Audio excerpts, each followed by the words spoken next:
happened to Mrs. Cassidy? I've told you. She was murdered. Yes, I know. But what happened exactly? I mean, how was she murdered? Are you a reporter? No, but... well, I knew her slightly. I had an appointment to meet her.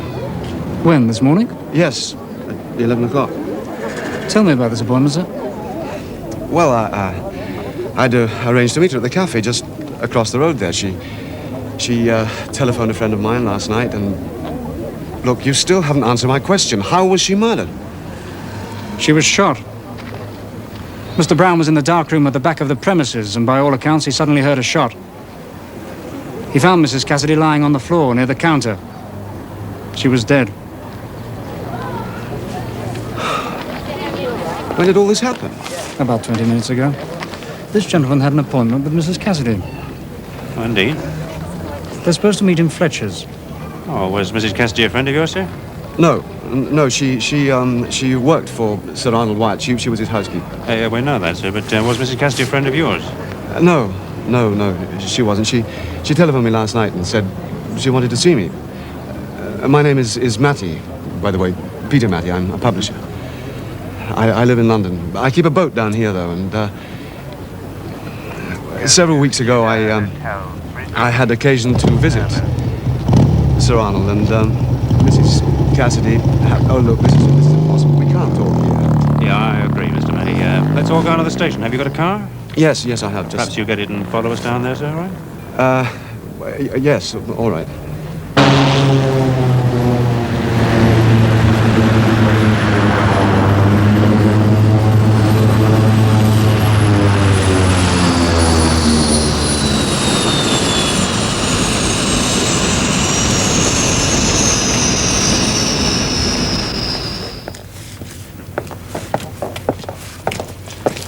There's no one in. The place appears to be deserted. All right, well, we'll come back later.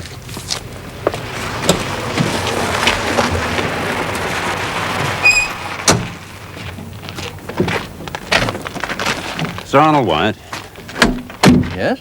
I'm Detective Inspector Lane, sir. Yes, I know. I recognize you. Look here, what's all this? What's happened? Don't tell me my house has been broken into. No, sir. It's your housekeeper, Mrs. Cassidy. I'm afraid she's dead, sir. Well, I know exactly how you feel, sir. And believe me, I've no wish to make a nuisance of myself, but I'd be very grateful if you could answer one or two questions now. Yes, of course, Inspector. I'm sorry. Now, you say that Mortimer Brown found Mrs. Cassidy and that she had been shot. I'm afraid so, sir. Why on earth should anyone want to kill her? It just doesn't make sense. When did you last see Mrs. Cassidy, sir? This morning, I left the house about 8 o'clock. I took my little granddaughter up to London. She's staying with some friends. And you left Mrs. Cassidy here in the house. Was she alone? Yes. Did she tell you she would be going into the town later in the morning? Yes, I think she said something about doing some shopping. Did she mention that she might be calling at Mortimer Brown's? No, she didn't. Well, why did she call on Mr. Brown, sir? Well, have you any idea? No, I haven't. I should ask Mr. Brown. We have done so. He doesn't know why she wanted to see him. Well, neither do I, Inspector.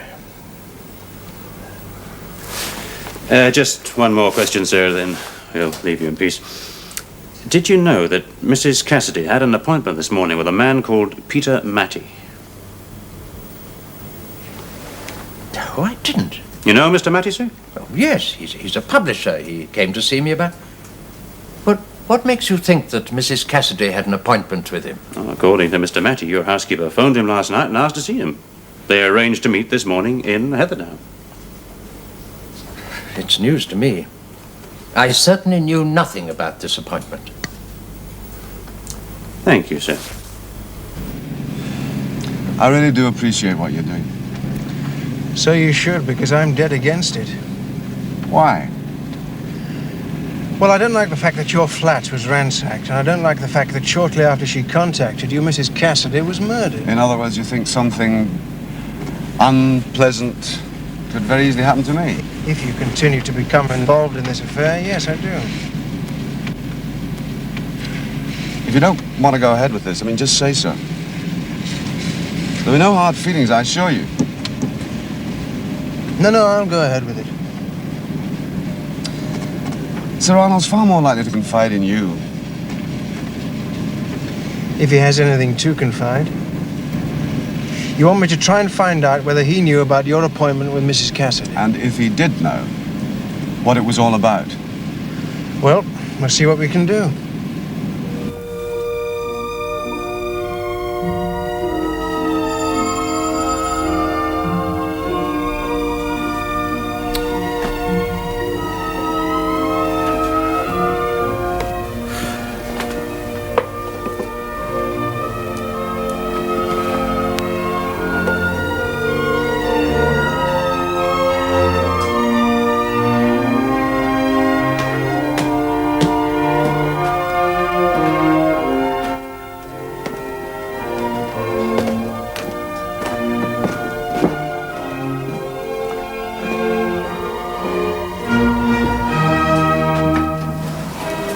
Good evening, Sir Arnold. Oh, hello, Mr. Matty. I hope I'm not disturbing.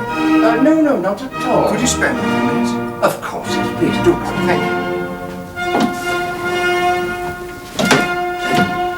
You must forgive me. I really was expecting someone else, and I didn't really recognize you for a moment. I thought you might like this. It's a new recording of mine, the one I mentioned. I received copies this morning. The Schubert Sonata. Yes. Oh, marvelous. Oh, thank you so much. Oh, yes, please, leave your coat. Come on in. Oh, this is wonderful. You know, it's rather curious that you should call now. I had intended to get in touch with you, or rather with your brother, the first thing tomorrow morning. About Mrs. Cassidy. Yes. My brother was in Heatherdown this morning, shortly after she was shot. Yes, I know. The police told me. It must have been a terrible shock for you. When I heard the news, I was appalled. I couldn't believe it. I know. I can't believe it even now. You see, I knew nothing about it. I was in London all day, and I got... Have the police any idea who did it?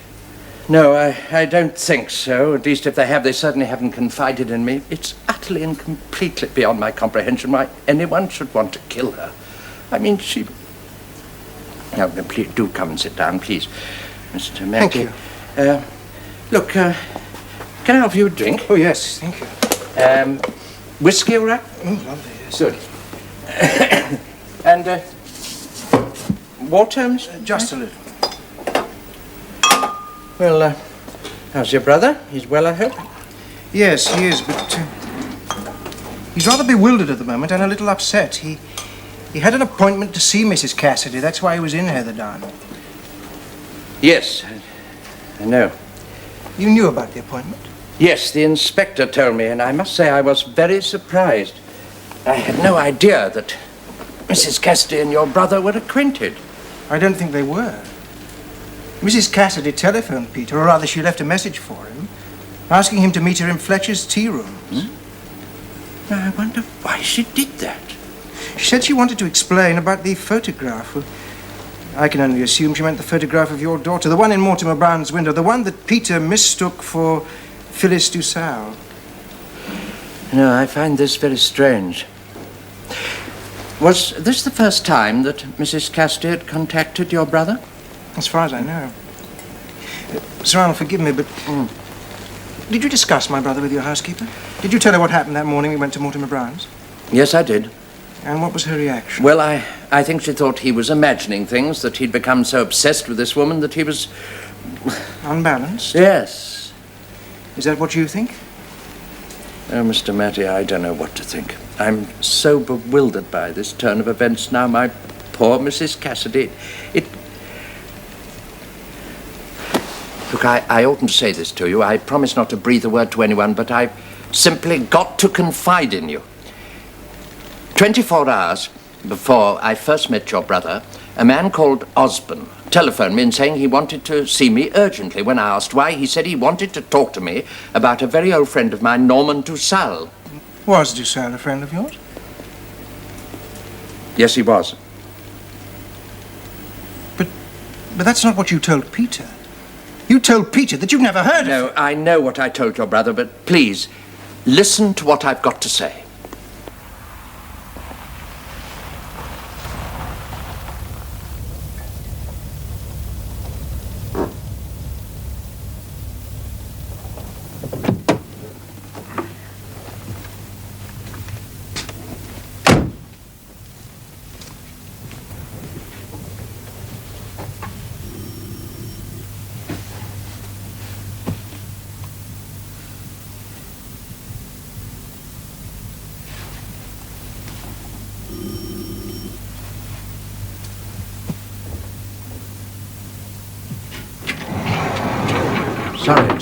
kept you waiting.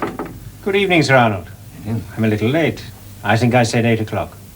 Yes, I was expecting you earlier. Come in.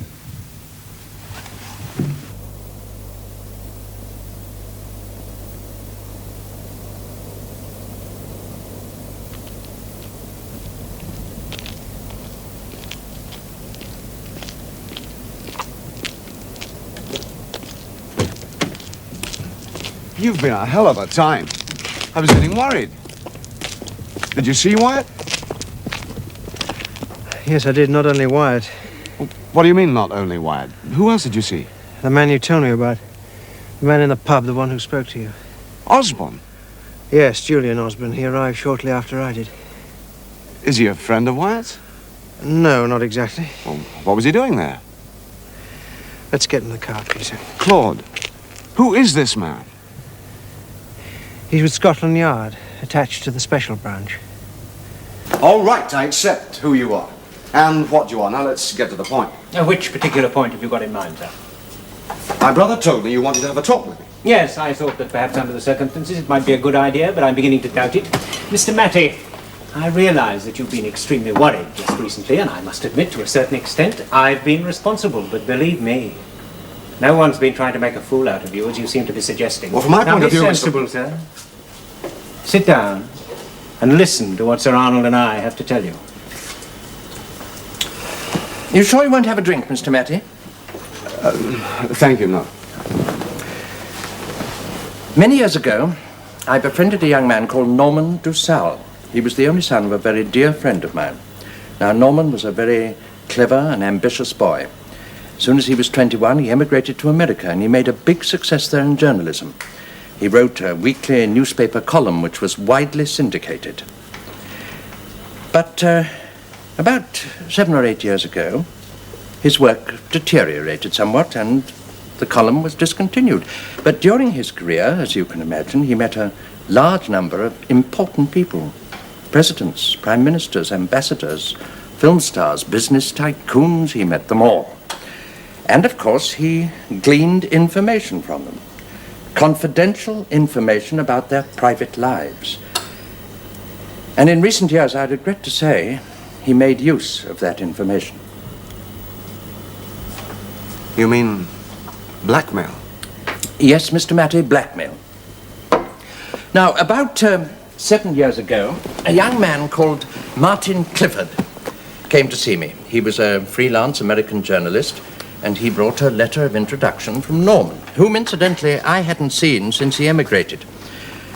Well, Martin was a strange young man, but as he was a friend of Norman's, I invited him to stay. And, in fact, he stayed several weeks.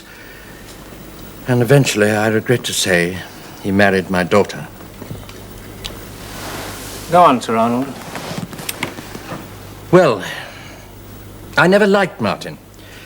But it was only quite recently that I learned the truth about him from Mr. Osborne. I am ashamed to say he worked for Norman. I see. Unfortunately, Dussal's activities were not confined to the United States. He had an important contact over here, a man called George Delta. When Mrs. Dussal decided to come to England, we felt sure that sooner or later, Delta would try and get in touch with her. And that, for the record, is when we got interested in you, Mr. Matty. Me? Yes. Why me? You spoke to Mrs. Dussal on the plane. You made a point of getting friendly with her. You tried to take her out to dinner. In short, we thought you were George Delta.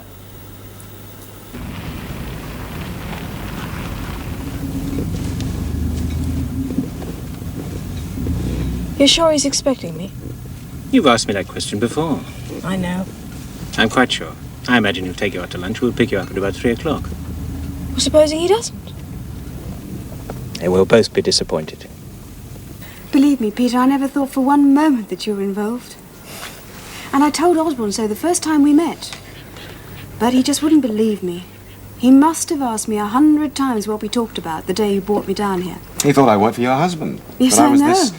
This man they're looking for, this George Delta. Yes, he told me. Had you heard of Delta? I mean, before Osborne mentioned him. Oh, yes. Linda Braithwaite mentioned his name.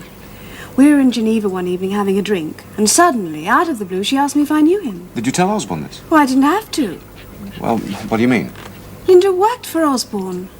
What? Yes.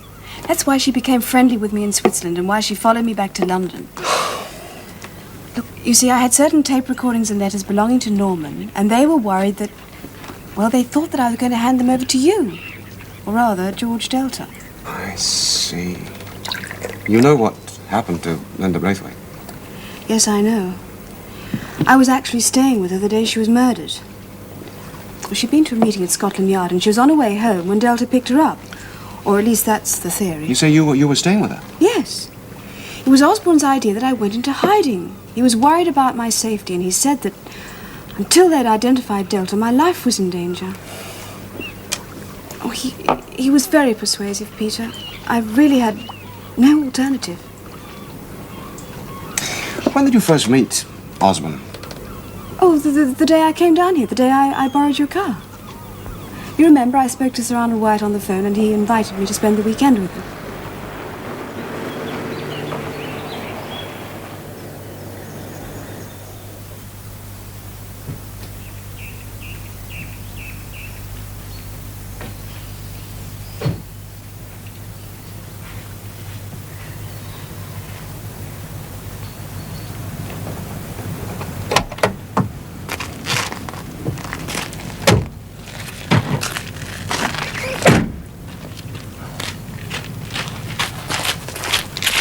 Mrs. Dussal? Yes, Let me take your case, madam. thank you.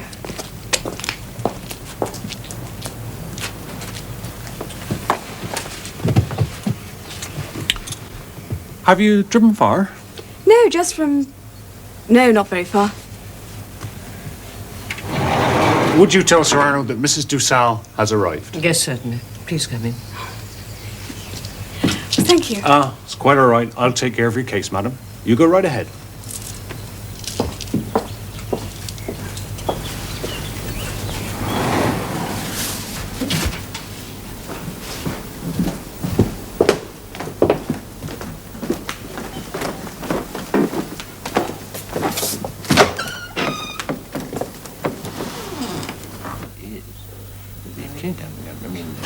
She's going to come in.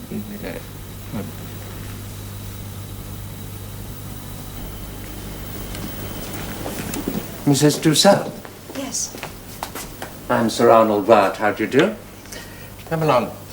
Let me introduce you to Chief Superintendent Galloway, Mr. Julian Osborne, and Mrs. Braithwaite, I think you've already met. I was so amazed at seeing Linda Braithwaite that it must have been 2 or 3 minutes before I realized that Osborne was talking to me, talking about Norman. And then, gradually, it dawned on me. Long last, I was learning the truth about Norman. Well, it had to be the truth because it explains so many things. What sort of things? Well, when Norman lost his job, he was worried, deeply worried about money, and then suddenly, he literally had money to burn. And when I questioned him about this, he said that he'd been asked to write a series of articles for a German newspaper and that they'd paid him an enormous sum of money in advance. Claude. I'd like you to meet my brother Claude, Mrs. Dussal, Phyllis. How do you do? I enjoyed your concert in Geneva enormously. Well, thank you. That's very kind of you.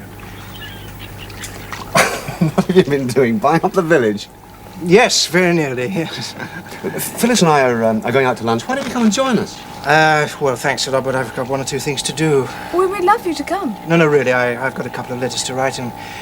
Well, I had an enormous breakfast this morning. I swore I'd skip lunch today. This is absolute nonsense, you know. He's a half a grapefruit man. He's just being tactful, aren't you? Well, come on, Phyllis. We'll see you later. Oh.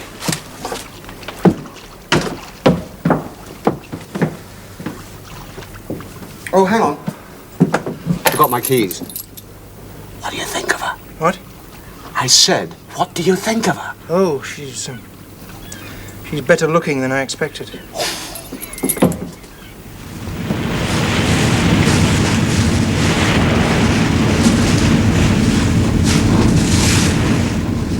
You still haven't told me where you're staying. At the moment, I'm staying at a small hotel near... just outside London. Was that Osborne's idea?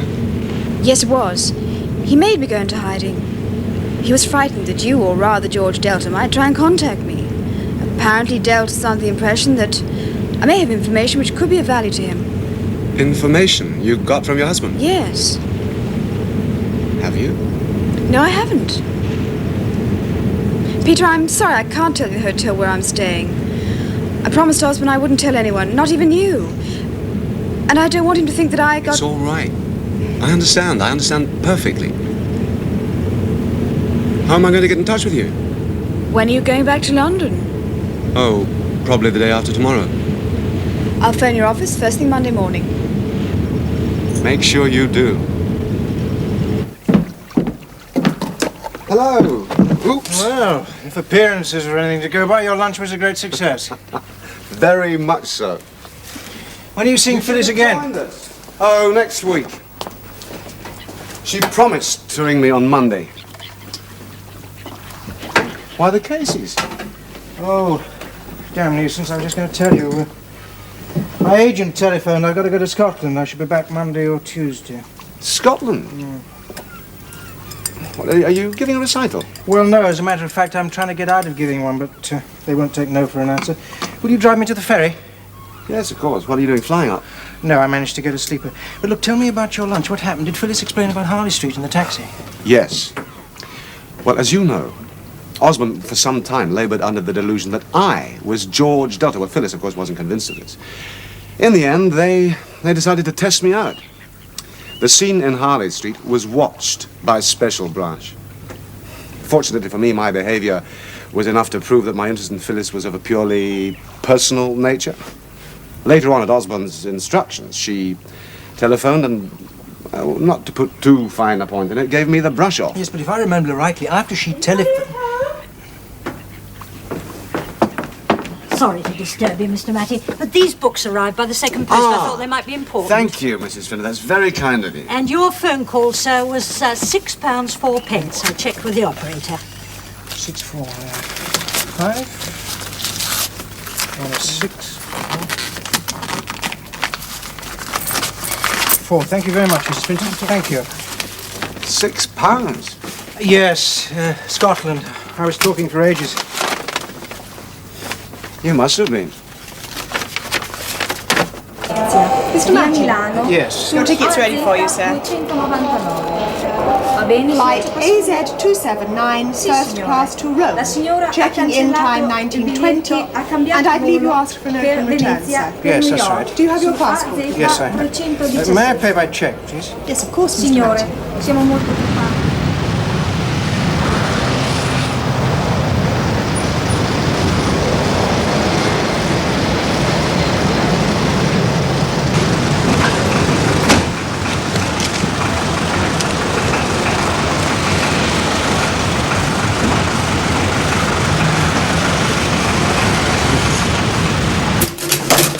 Good morning.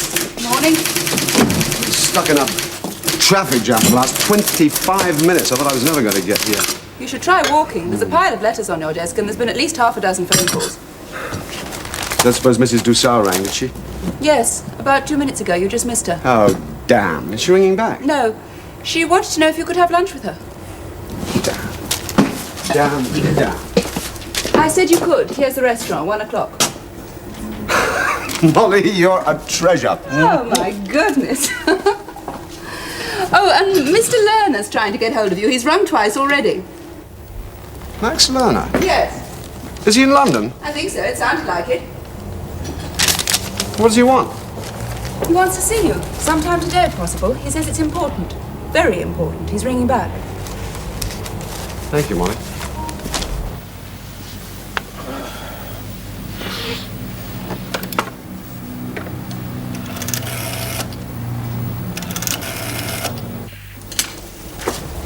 Here's the contract for Design for Loving. It reads better than the book.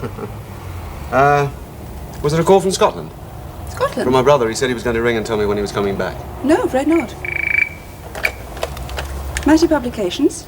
This is Max Lerner. Can I speak to Mr. Matty, please? Oh, yes, just a minute, Mr. Lerner. I'll see if he's arrived yet.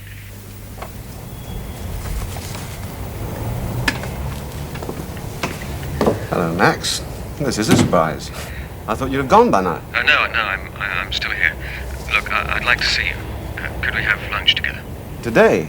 No, that's not possible, I'm afraid. Well, could you pop round to the flat sometime? This afternoon, perhaps, or this evening. Look, Max, I've got a very busy day ahead of me, and I'm going out tonight. Peter, this is very important. I've simply got to see you sometime today. Important to you or to me? It's important to both of us. I'm not trying to borrow money. It's got nothing to do with money, I promise you. Well, what is it you want? Hello? Oh, I'm still here. I said, what is it you want? I want to talk to you about George Delta. George Delta? Yes. Do you know him? Yes, I know him. Peter, I must see you. Please, do as I ask. I'll come round to the flat this evening, about 8 o'clock. Fine.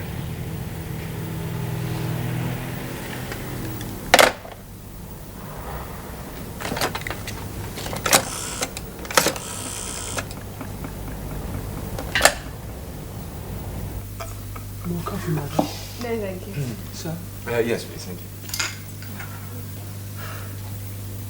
Thanks. Do you know the night I came to your hotel? Yes. We had a drink together. Yeah. Well, among other things, I talked about a man called Max Lerner. Yes, I remember. He's the journalist. He was in the taxi with you the day I was driving him in. That's right, that's the chap. Well, anyway, he rang me this morning. He said he wanted to speak to me, that it was very important that we met sometime today. When I asked him what it was about, he said George Delta. George Delta? Hmm. Does he know Delta? Yes, or at least he says he does. Well, did you tell Osborne? No, I didn't.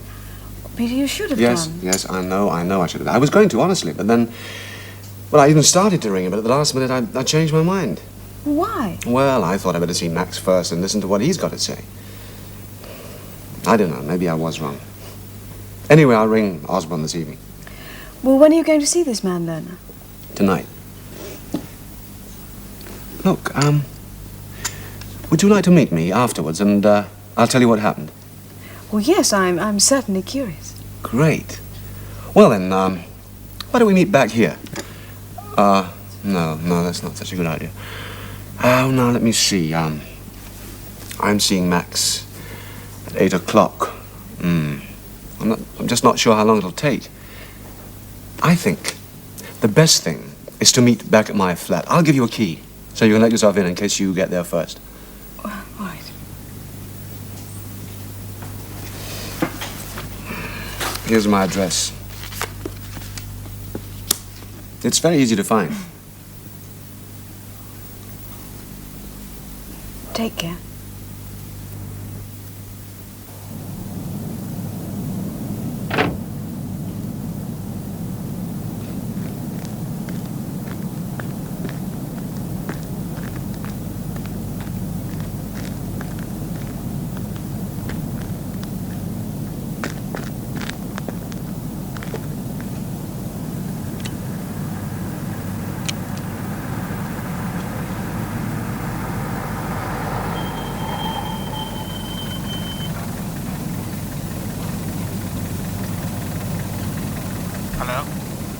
Hello.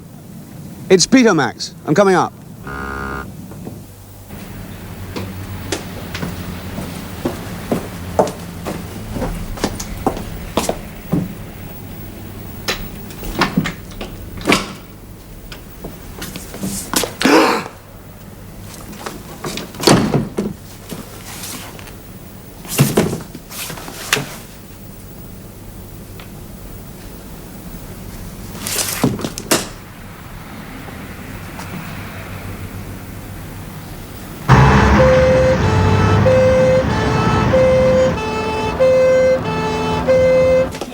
What are you doing here? I'll explain later. Explain now. I'll explain later when Osborne gets here. Osborne?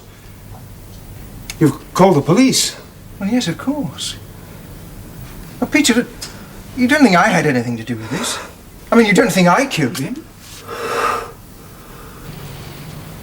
You say you had an appointment with Mr. Lerner? Yes. Did he make the appointment, sir? Yes, he did. When?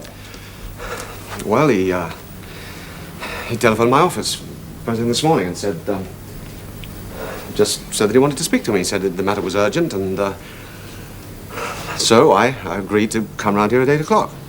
What was it he wanted to see you about? Have you any idea? Yes, I have. He said he wanted to speak to me about a man called George Delta. George Delta? Are you sure he said that? That he wanted to talk to you about George Delta? Absolutely sure. You seem surprised, sir. I am surprised. Very surprised, and for a good reason, because, well, I happen to know that Max Lerner and George Delta were in fact one and the same person. Well, go on, Mr. Matty. Tell us what else you know. Well, I think perhaps I'd better start by telling you what happened to an Italian conductor called Enrico Moralto. About 3 weeks ago, he committed suicide in Madrid. His wife, Eva, was a great friend of mine, and, well, like everyone else, she was deeply distressed and mystified by her husband's death, although at the time there were rumors, very strong rumors, that Enrico was being blackmailed. After her husband's death, I stayed behind and helped Eva sort through various documents. During the course of this, we came across a photograph. Now, the photograph puzzled Eva a great deal because, well, she'd never seen it before, and apart from Enrico, the rest of the people in the snapshot were completely unknown to her. Go on, Mr. Matty. Well, 3 days ago, I suddenly decided I'd like to take another look at that photograph, so I contacted Eva and flew to Rome. Rome? Yes, Peter. I arrived back this evening. The first thing I did was telephone this number and talk to Max Lerner.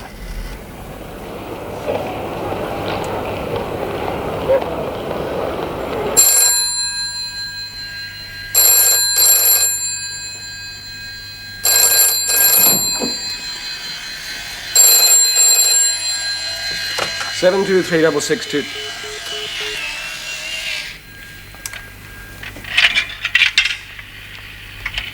Max Lerner? Yes, speaking. This is Claude Matty, Mr. Lerner. I understand you're a friend of my brother's. Yes, that's right. I'm at London Airport at the moment. I've just arrived. I'd very much like to see you. Will you be in this evening? Well, yes, as a matter of fact, I'm seeing your brother at 8 o'clock. But why do you want to see me? Well, can't you guess why? No, I'm afraid I can't. Oh, forgive me, I didn't tell you where I've been. I've been to Rome to see Signora Moralto. Moralto? That's right. Well, I'm afraid that doesn't mean anything to me. I don't know anyone of that name. Don't you? Well, that does surprise me. That surprised me very much, because I have a photograph of you with her husband. Where did you get this photograph? Well, let's just say we found it, Signora Moralto and I. Look, what is it you want? I just want to talk to you, that's all. Believe me, I'm not trying to play your game. I'm not trying to blackmail you, if that's what you're thinking. Now, listen. I did not blackmail Enrico. Then what did you do? Well, I just found out things and passed the information on, but I didn't blackmail him. I swear I didn't. It's a distinction I'd like to discuss with you. I have an excellent bottle of brandy with me, duty-free. What do you say, Mr. Lerner? All right. If you must. I was going to talk to Peter anyway. I'll be in all the evening. I arrived here about, 10 minutes to 8. I tried the entry phone in the lobby, but nothing happened, so after a little while I came upstairs. The front door was closed and I couldn't get any reply. I hung around for about 5 minutes, not quite sure what to do. Then, just as I was turning away to leave, I noticed someone had pushed a key under the front door. I let myself into the flat, and for the rest you know. I found Lerner, telephoned Scotland Yard, and 5 minutes later my brother arrived. I see. Thank you. So, it was you I spoke to on the entry phone? Yes, it was. And the gun, Mr. Matty, where did you say you found it? Well, I told you. It was on the floor near that chair. Someone had either left it there, or deliberately, or just dropped it. Oh, is that so? That's interesting. Well, that's only my opinion, of course. You should have left it where it was, sir. But since you didn't, I'm glad you had the sense to put your gloves on. Yes, it was lucky you had them with you. Well, I suppose it was, but Well, I frequently wear gloves. I have to take care of my hands. Yes, well, you'll have to come down to the station, sir. We shall want to take your fingerprints. Yes, I realize that. You too, sir. Yes, of course. Oh, I have an appointment later this evening with Mrs. Dussal. I would be grateful if I could keep it. Yes, that'll be all right, sir. When you entered the flat, did you see anything or hear anything which aroused your curiosity? Apart from the dead man? Yes, I did. I heard what I thought was a door closing, so I rushed through into the kitchen. The back door was shut, so I looked outside immediately to see if I could see anyone. And did you see anyone? No, I didn't, but I don't think I was mistaken. You see, there's a metal chain on the door, and when I entered the kitchen, it was moving slightly. Very observant of you, Mr. Well, not really. I mean, it was pretty noticeable. You say you arrived at London Airport this evening? Yes, we landed at 6:15. And the first thing you did was telephone Mr. Lerner? Yes. What happened after you spoke to Mr. Lerner? I've told you, I jumped in a cab and came straight here. You didn't telephone anyone else? No. Not even your brother? No. Why not? I should have thought that was the obvious thing to do. It was then 7:15. I knew that if Peter kept his appointment, I'd be seeing him at 8 o'clock anyway. Besides, I wanted to see Lerner first. I wanted to question him about this photograph.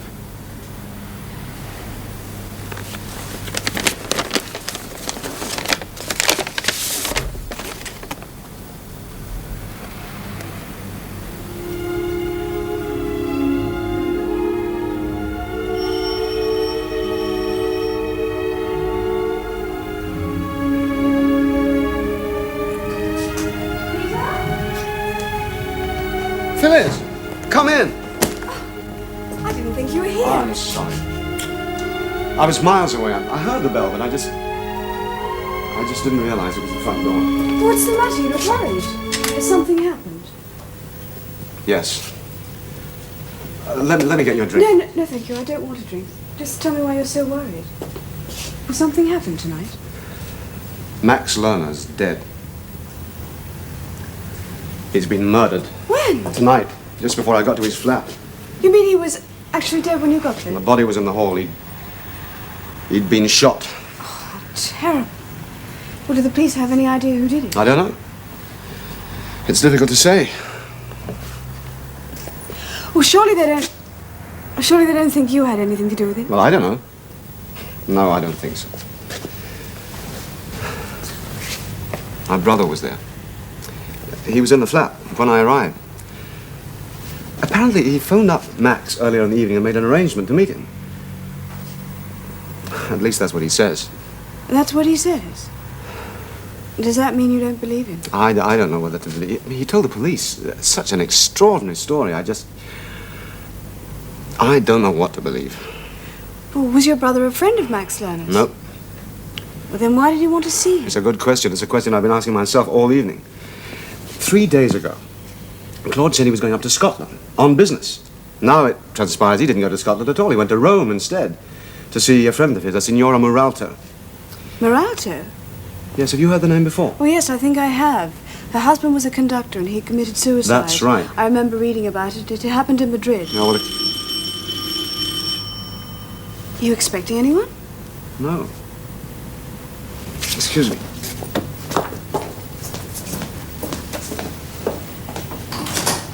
I'm sorry to disturb you, Mr. Matthew. I'd very much like to have a word with you. Of course, come in. Thank you. I have Mrs. Dussal with me. Oh, sorry if I don't. I will come on the telephone. Please go ahead. Good evening, Mrs. Dussal. Good evening. I'm sorry to disturb you, but it is important. Or would you like me to... No. Please, stay. I expect Mr. Matty has told you about this evening. Yes, Yes, we've just been talking about it. Well, have you any idea who was responsible? No, we haven't. Not yet. But there's been a rather curious development. Tell me, Mr. Matty, when you spoke to Mr. Lerner this morning on the telephone, did you say quite definitely that you'd be seeing him this evening? Yes. You left no doubt in his mind? No. No, I don't think so. No, I definitely said that I would drop in at 8 o'clock. Mr. Lerner seems to have been under the impression that perhaps you might not drop in. So he wrote you a letter. A letter? Yes. The letter was registered and sent to this address. It was posted this morning. Shortly after he'd spoken to you on the phone, we found the receipt. What's in the letter?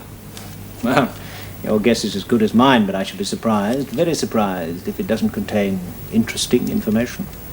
Anyway, the important thing is, don't open that letter, Mr. Matty. Get in touch with me the moment it arrives. Do you understand? Yes. Yes, of course.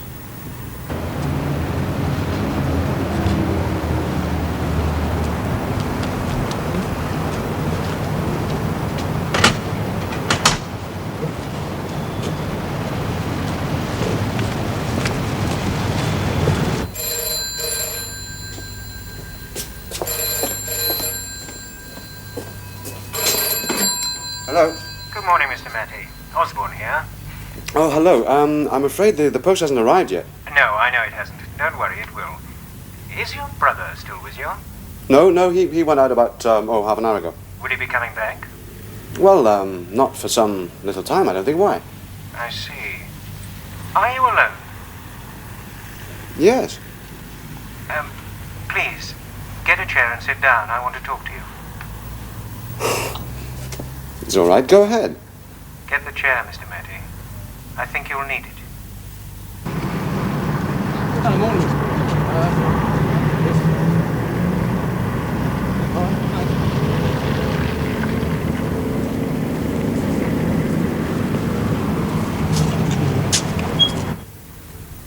That's all of it, I'm afraid. Oh, it's not the whole story. I'll fill in the details later. Thank you. I knew it'd be a shock. I'm only sorry I had to break it to you like this. No, that's all right. Believe me, I really had no alternative. Well, thank you for putting me in the picture.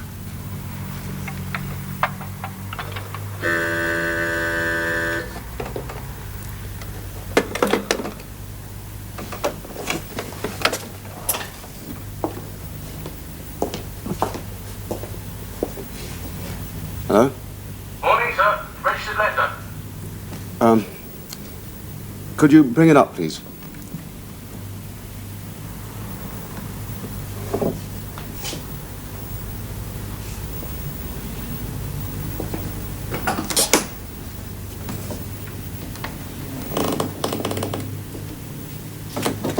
It's just this one, sir, and there's no books today.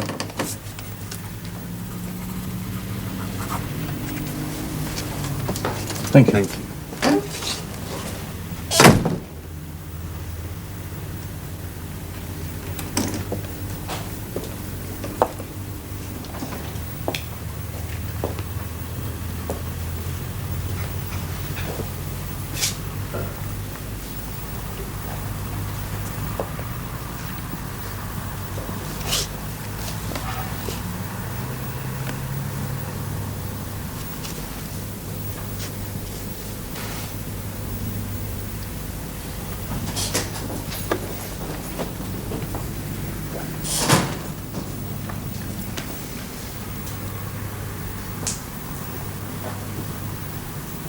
Hello, Phyllis. I've been expecting you. Give me the letter.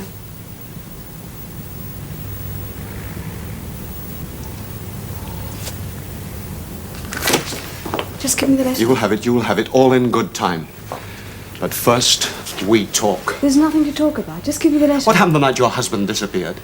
Did he find out about you? Did he find out that you'd been blackmailing his friends? You saw Or what were you happened to both in Max it together? Lerner. Now just give me the letter. Claude recognized you. That's why I went to Rome. Yes, I know He'd seen a that. photograph of you with Muralto and Max Yes. Lerner. Don't you think I'm serious? Don't you think I'll use this? After what happened to Max and Mrs. Braithwaite, I'm quite sure you'll use it. Then just give me the letter.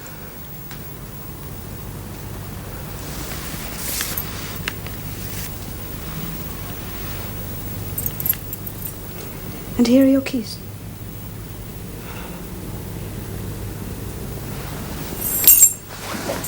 Oh, no!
Matty, nice to see you again. Good of you to come down. Not at all, not at all.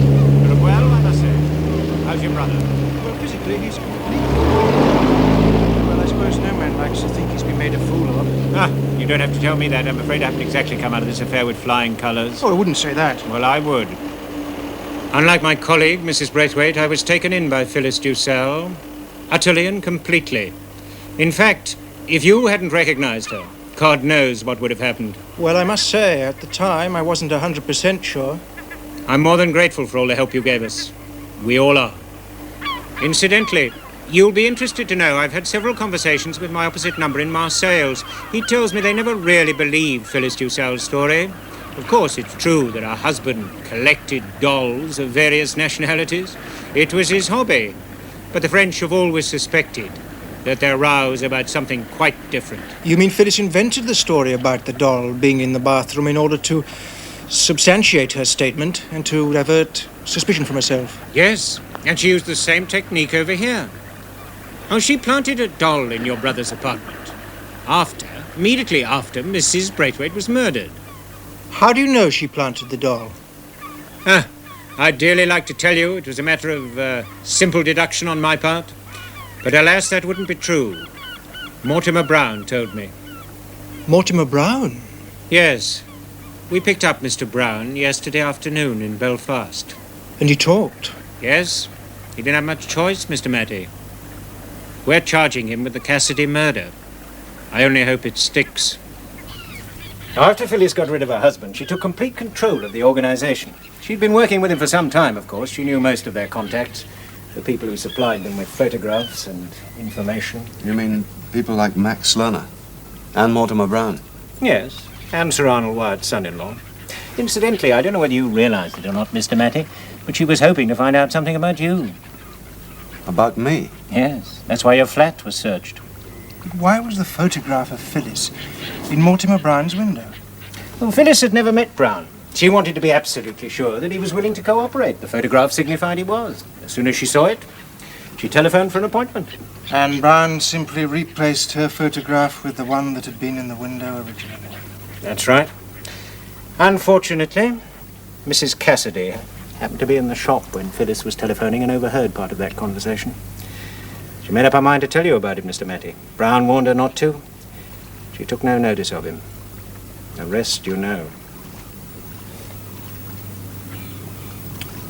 I'm just sorry Max Lerner was mixed up in all this. I know he was, strictly speaking, no good, but, well, we were sort of fond of each other in a curious sort of way. He was out of his depth, I'm afraid. That was Mr. Lerner's trouble. Do you know why he wanted to see me the night he was murdered? I think he was about to leave the country and was prepared to tell you the whole story. For a price, Mr. Matty. Yes. Knowing Max, you're probably right. Well, I don't know about you, gentlemen, but I need a drink. If you'll excuse me saying so, sir, I think what you really need is a good holiday. I couldn't agree more. Do you know, I'm giving a recital in Monte Carlo at the end of the month. I'm having the devil of a job trying to persuade him to come out with me. I wish someone would try and persuade me to go to Monte Carlo. Scotch?